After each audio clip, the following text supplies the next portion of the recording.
Good morning, you guys. We just had a storm roll through, and so everything is wet and it smells so good out. You know, after it rains, how it always smells so nice.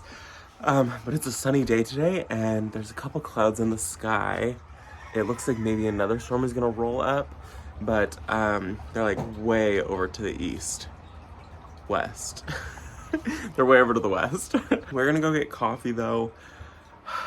So many of you guys have said to get a like Nespresso, and yeah, I will at some point. It's actually on my Christmas list that I sent to my mom, so we'll see what happens. But we're gonna go get coffee really quick, and so we go up to Red Bluff, and that's like a 20-ish minute drive. It's worth it, and we're gonna take Freya with us, and she gets her little pup cup, and we get coffee. And then we're gonna come back and we're gonna start some Lisianthus seeds, and we're going to we're gonna prune our Vitex. We're probably gonna prune the Vitex and then do our Lisianthus seeds, but I cannot even believe that I'm thinking about starting seeds right now. This just happens so quick every single year, and I forget about it. And I need to get the Lisianthus started. I also need to get sweet pea started, but I need to direct sow them. But I don't have any sweet peas, so I'm not doing that. But those are the two that I need to get done. But we are gonna get the Lisianthus done, and I'm gonna show you guys how I do it. It's really, really easy the way that I do it, and way less frustrating. So we're gonna go get coffee, prune the Vitex tree, which is a tree that I highly recommend, or it's a bush, I think. It's a Vitex or a chase tree. Either way, highly recommend it. And so we're gonna prune that up and then start our seeds, which is so weird, but so exciting. So let's go get coffee first. Okay, coffee has been secured, and look at what my maple is doing. This is the first year we're getting real color on it. The last couple years, it just drops all of its leaves, and I am so excited. We ended up pruning the evergreen that's right here. It's some type of juniper, and we ended up pruning that up. My neighbor let us. We actually ended up cutting like a bunch of the branches that were right here, and it made it so that this thing is getting a ton more light, and we're actually getting some really, really nice fall color on it. Oh, I'm so excited. Okay, so now that we have our coffee, let's go plant up. No, I've had like 2 sips. Let's go prune back our chase tree. It needs it. I also had to show you guys the red chokeberry that we have.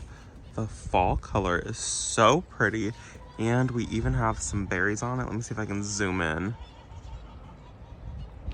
Look at those berries.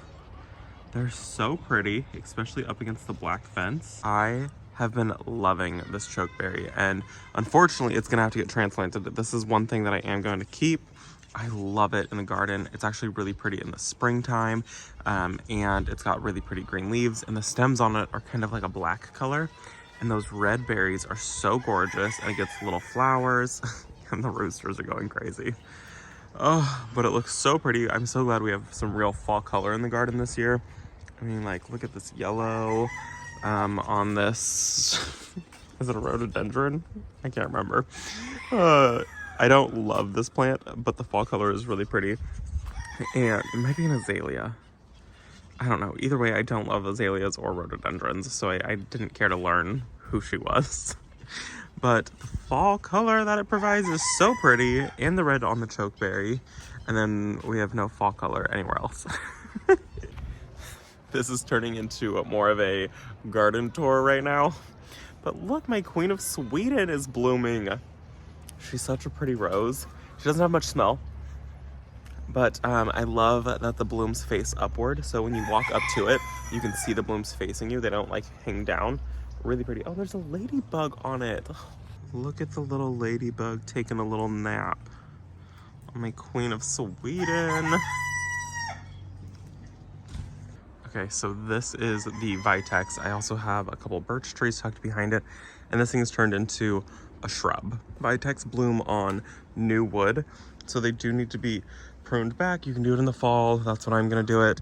You can see it is starting to get some fall color down there. I'm not gonna wait for it to change, even though we are still getting blooms, which is absolutely insane that we're still getting them. I love this tree, and so do all the bees, but it's a little woolly right now.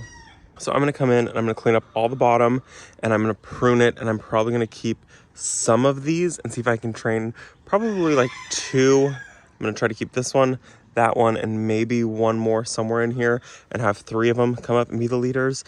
This thing is so massive, and it shouldn't be this tall at all. I think like mature height was like 7 or 8 feet tall, and it's well over like 12 feet tall right now. It's huge. So I'm gonna do a lot of maintenance on this. Like I said, it blooms on new wood, and I'm gonna come in here and I'm gonna prune back some of these like spindly branches. All of these little tiny things right here, those are all gonna get cut back, and all of these little side shoots. So let's just get in here and start doing some general cleanup.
So pretty much anywhere that I cut where there is these nodes will branch off.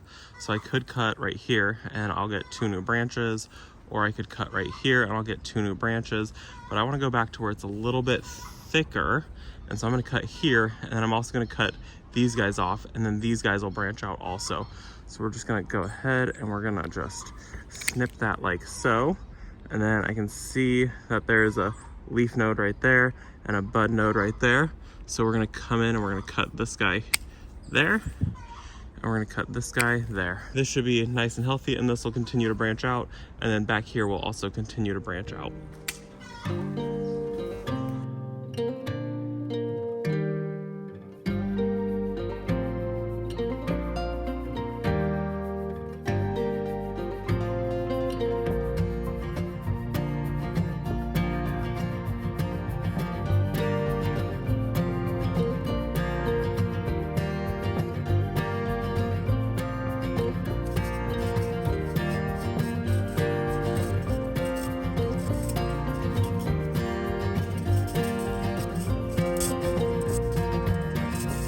So we ended up doing a bit more than I thought I was gonna do.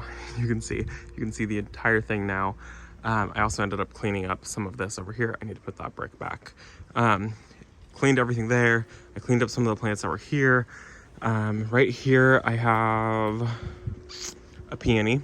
That's actually one of the larger peonies that we have. Some hellebore and something else over there. I don't remember what it is. Then over here, I really like all of this like contortedness that it has down here, and then how it comes up to these like straight runs. So I ended up leaving them. I think Brent wanted to take out like these 2, but we're leaving them. We'll see how it goes. So we've got the ones here. This one comes to a giant Y, and we'll just kind of see what it does. This is the first year that I've given it like a really hard cutback. I've done slight cutback the first year that we have it, but it really needed this. And honestly, I wanted to lift the canopy, and next year to be able to actually see down here and to be able to plant here. I had coleus that were planted right along the edge here, and this thing took up the entire bed, so you couldn't even really see the coleus that well, and they didn't thrive. This should help. And you can see there's still some of the canopy that's way up there. I could come back and cut it back even more. I did even cut this one back. It was way up there. So I did cut it back, and I really could go back even more, but we're just gonna leave it and we'll see what it does for this next year. And then springtime, I'll give it even more of a shaping. And I think that I think I called it Saguaro, but everyone was correcting me saying saguaro. So this is a saguaro cypress or a Lawson cypress, and it's a really pretty tree, but it just needs a little bit more room. And I think I'm gonna have to move it. It's just a little too close. You know, you get these little tiny plants, and like, I mean, this thing was like this big, and you think it'll never fill out this entire space. It's not going to reach the 8 feet tall that it says it's going to reach, and they always do. And same with the cypress. When I got it, it was about this tall, and it has like doubled in size. So it shouldn't get wide, but this will continue to grow tall, and I just don't want it to have to compete with the Vitex. Our birch trees are already having to compete, and so they have these weird leans to them, which I really don't love, and so I don't know if I'm gonna end up keeping those. I love the two that we have back there. They're growing like super straight, and they're really pretty. These ones we've had longer, and they aren't really doing that well, so we'll see what happens with those. But I do think I need to move this. I want it to be able to shine and like be its own. I do think that I would like to take it and put it up there somewhere so we can enjoy it from where we sit all the time. I think that that would be really pretty. It needs a little bit more space. So that was extremely dramatic on how we cleared that entire thing up, but it looks so much better, and I'll be able to feel like we can breathe and actually be able to plant stuff in the flower bed that we have right here. So now I'm looking forward to spring. This area just got so neglected with having the flower field in the middle of the lawn that I shouldn't have done it, but it was a great learning experience, and I learned so much this last year. But it meant that this entire bed right here got completely neglected for the entire growing season. So now I am paying for it, and I'm having to cut things back, kind of sketchy, and I didn't get to enjoy the flower bed. So this is done. I'm happy. Let's go start some Lisianthus seeds now. All right, you guys, now that we're done cleaning up the yard, we're gonna get Lisianthus planted. I am planting it very, very early. I think if you live in my area, or if you're somewhere like maybe Texas or Florida, some of those places that have a very like long growing season and a very short winter, maybe jump on the bandwagon with me and plant your Lisianthus right now. It is something that I do recommend that a lot of people plant. They're a really, really beautiful flower, but they take forever, and they're so slow to even get started.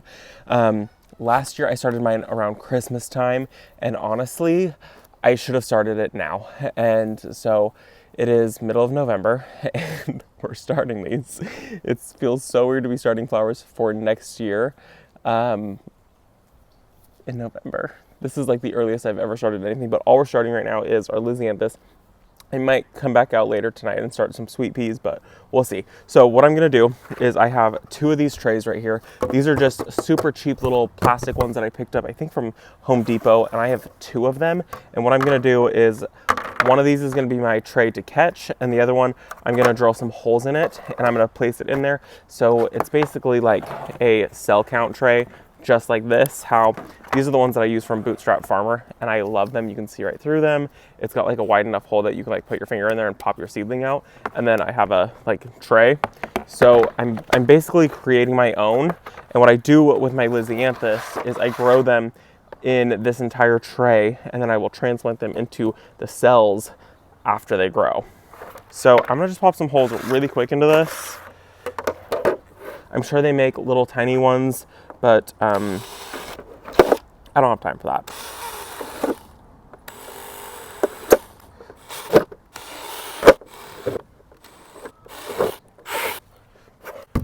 Okay, so I popped just a few holes in this, not very many, and I'm gonna fill this section up with soil, and then this is gonna rest on top of this like this, and that's gonna make it so that this top tray can drain. I'm gonna fill it with soil really quick, and then we're gonna go over everything you need to know about Lisianthus, because there's kind of a lot. So I've got this little tray filled, and this is how I'm gonna do it. I'm just using what I have on hand. Ideally, you would use some seed starting mix, but realistically, I don't think it matters too much. As long as you have something to be able to like grow them in. And I'm gonna also cover it with a little bit of vermiculite, just so I don't grow any algae or have any fungus gnats or anything like that. So we're gonna go over some facts about Lisianthus. Lisianthus comes in 4 different groups. There's F1, F2, F3, and F4, and that just tells you when they're going to bloom. F1 blooms the earliest, and then F4 blooms the latest. Most people shoot for F1s because you can get that beginning harvest, and then you might be able to get a late harvest out of them if you grow in some of these warmer zones like I do. The ones that I have here, I actually harvested from our garden, and so we picked these from a couple Lisianthus plants that I had, not this year, but I guess last year.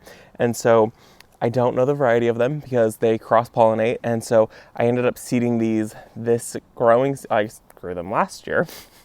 last winter, and I grew them this year, and we got an array of colors. It was really, really cool. So they cross-pollinate. You can get them from all kinds of different places. Johnny Seed is where I ended up getting my initial ones from, and they come pelletized, which means that they come in this little vial, and each one of these seeds has a coating on them to make it easier to be able to see, because these seeds are so tiny, it's insane.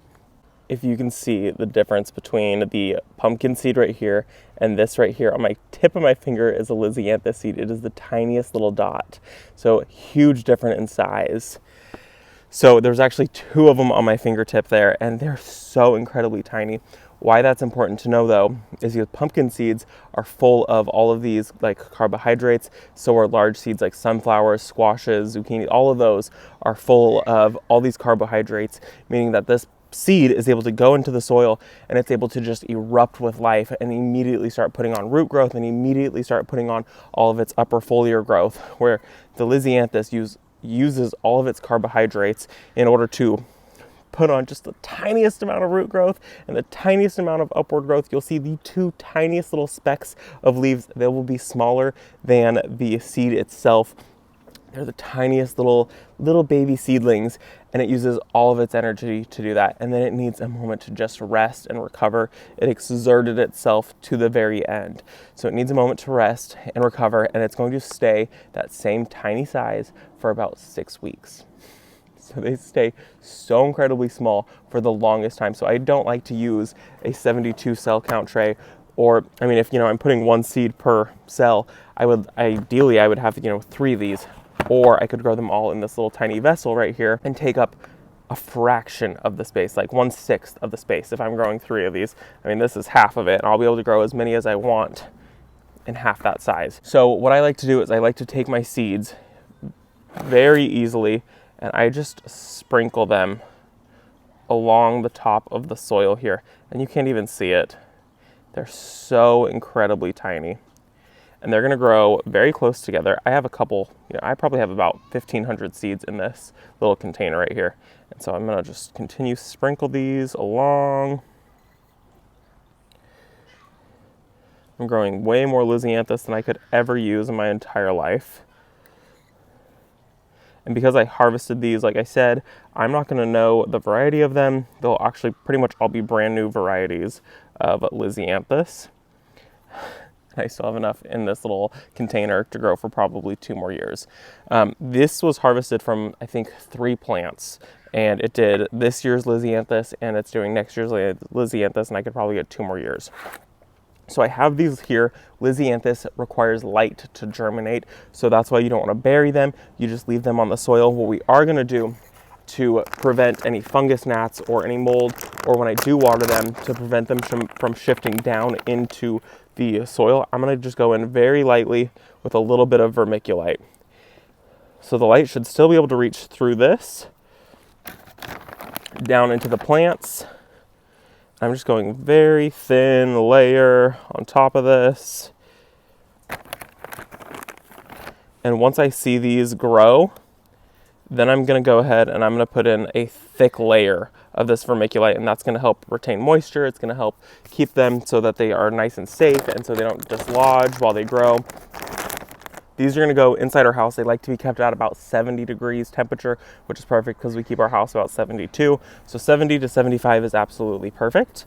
These are going to go under a grow light, and they're going to stay there until they are ready to go outside. The reason I'm starting them so incredibly early is because this year when I put them out, they were about this big. They were so tiny. And so I'm hoping by starting them a month earlier than I did last year that I will get decent sized ones. So what happens with Lisianthus is you start them indoors, it's like 12 weeks before your last frost. I'm starting it way earlier than that just so I can hopefully get some size on them. And then you transplant them, and they'll sit for probably 2 to 3 weeks outside. You transplant them outside about 3 weeks before your last frost happens. So then they're going to sit for about 6 weeks outside before they put on any growth, and then they will explode with growth. And what'll happen is you'll shoot up a stem, and that stem is going to get 1 single flower. You're going to think you did something wrong. That is not the case. You cut that 1 flower off, and all of a sudden it's going to branch out with a whole bunch of side branches, and you're going to get a ton of flowers off of it. harvest those. They have like a 4-week vase life. It's absolutely amazing how long they last in the vase. And then if you have a long enough growing season, you should get 2 to 3 flushes of blooms. We usually get 2. I've gotten 3 one time, and I'm hoping this year to get 3 with starting them so much earlier. So I will leave these, and once I see they have a little bit of growth on them and I can see 2 leaves, the first 2 leaves, the true leaves, not the cotyledon leaves. The cotyledon leaves are the first ones that you see on any seedling, and they don't look anything like the plant leaves. Once I see that second set of leaves, which is the first set of true leaves, I'm going to transplant them into their cell containers that they're going to stay in, and they'll stay in here for probably another 8 to 12 weeks before they go outside completely. So these are going to go under a grow light inside. Very finicky plants. Very finicky plants. So a few things that you want to be on the lookout for when you are taking care of your seedlings after they come up is, one is a soil-borne fungus called damping off, and it does happen with quite a few other seedlings, but Lisianthus are very finicky, and they have a lot of problems. But damping off basically means it's a soil-borne fungus, and it'll look like your seedling, somebody came along and just like pinched the tops off of them and they flopped over, and it'll happen before your leaves, meaning that they're not going to grow back. So keep an eye out for that. If you see that issue, you're going to want to like divide them, transplant them, get those ones that have the issue out of your area. Another issue that they do have is that they want to be kept at about 70 degrees, no higher than 80 degrees when you're first starting to grow them. And then after you get them to a little slightly decent size, you want to bring them somewhere where they're about 60 degrees. They don't like to be too hot. They don't like to be too cold. Very finicky plants. And like I said, they do need light to germinate. So the lights, these are going to go under grow lights, and they're going to stay under the grow lights, and the grow lights are going to stay on for 24 hours a day until I see germination happening. Another thing to be mindful of is if your plants get too cold or too hot, what they will do is they will start to rosette, which means that you're going to get all this foliar growth, but you're not going to get any stems for flowers. So if it's above 80 degrees, like I said, you're just going to see a ton of foliar growth, and you're going to think your plant's doing great. That's not really the best thing. You're not going to get any flowers off of it, which is really frustrating because you think that it looks great and so full, but that is a problem. So that's why growing Lisianthus is so hard. A lot of people buy them in plugs, and a lot of nurseries do sell them just because they're so finicky to start from seed. Most people don't want to try growing them. I've had pretty good success. This is year number 3 doing it, and this is the way that I've found works the absolute best and takes up the least amount of space. Most of us are growing, you know, on a little baker's rack in a spare bedroom or a basement or whatever it might be, and we don't have massive greenhouses, so growing it in small little trays, and I can grow hundreds of plants right here, and then I can pot them up into larger cells, works the best. And I think that is it. Finicky plant, but totally worth it. And I'm hoping to get probably 300 plants out of this. And I would like to do a huge drift of Lisianthus this year. I think that would be so pretty. So I think that is going to be it for this video. Very busy day. Happy to get the Vitex cleaned up and very happy to get Lisianthus going. I cannot believe that we're already starting it. It is crazy. So that is going to be it for this video, you guys. I will see you all in the next one. Bye, guys.